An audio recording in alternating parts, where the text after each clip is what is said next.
I've owned illegal nightclubs in Los Angeles.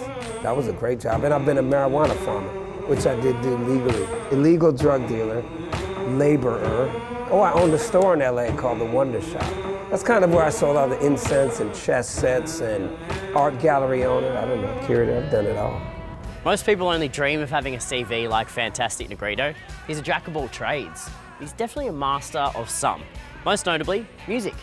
He ran away from home when he was just 12 years old, and well, he's kind of been running ever since, which is maybe why every time he sings, it sounds like there's something on the line, like his life is at stake. I sat down with a Grammy Award-winning singer moments before his gig in Sydney. So nice to meet you. Pleasure. Welcome back to Australia. What would be on your life's resume? There'd be a lot of things. You know, I'd have to put some things that may not get me the job. Yeah. But if they wanted someone that could had life experience, perseverance, someone that never gave up, someone that maybe took some of the worst opportunities and turned them into the best opportunities, then I'd be their guy. You're the guy. Yeah, if they wanted that. Yeah. But if they wanted all the conventional stuff, I may not be the person.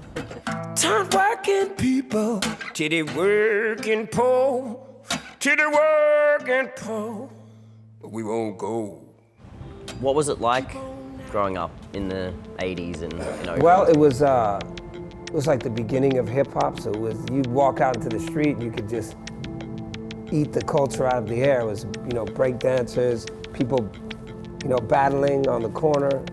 And then you had the other side, you had the drug epidemic, which was violent. It's a cancer that is eating up the country. Oakland had the highest murder rates in the United States during the 80s at some point. So it was, especially crack cocaine in the inner cities, you were either selling it or using it. So I think that's not something I'm particularly proud of because I was then part of destroying the community that I was from.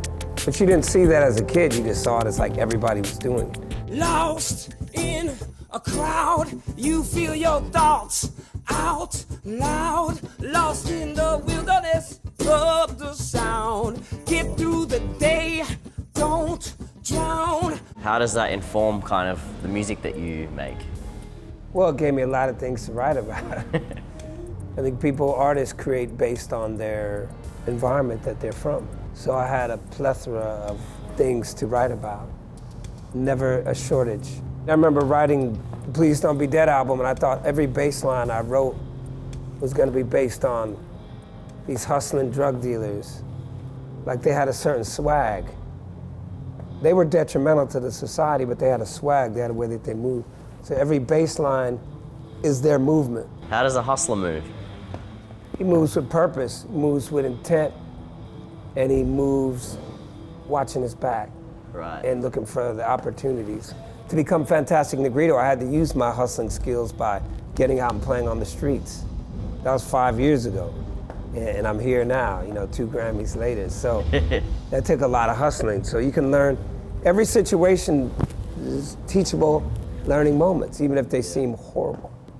And the Grammy goes to Fantastic Negrito. This is love. Hey, John, come up here. I grew up with this guy. We used to rob people together. Come on. We turned out all right, though. Did you ever think your career was dead? I was in a car accident, and I was in a coma 3 weeks. In LA, at the peak of that me phase, that extreme narcissism. You know, car hit my car, and I woke up 3 weeks later. So. 3 weeks in a coma? Yes. What's the first thing that happens when you wake up from a coma? Well, I didn't really know what was going on. It took me a couple of days. A couple of days? I think I asked, was my shit okay? My package, I don't know, sorry if I can say that. I think that was the first thing I said, which is such a man, he's such a man. You know, isn't that funny? It's, right?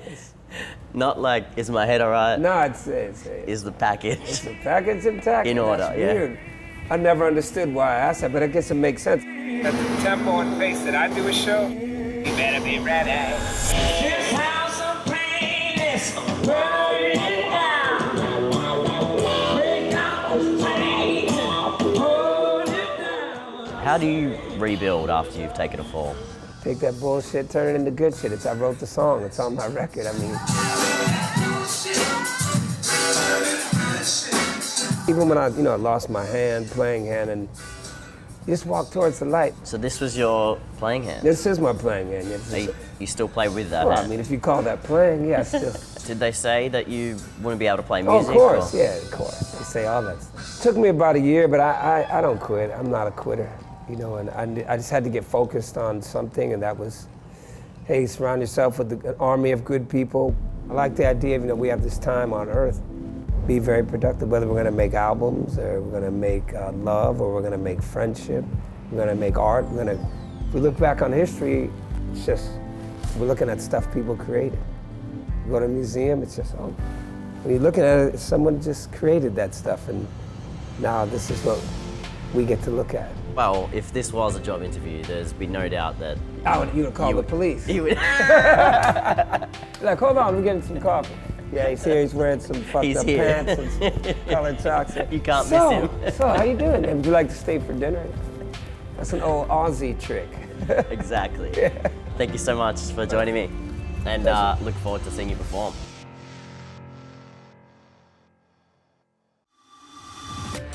Hey there, my name is Mark Fennell, and if you enjoyed that, and I'm hoping that you did, then make sure you like and subscribe to the Feeds YouTube channel, and definitely watch that thing that I have absolutely seen before. It's really good.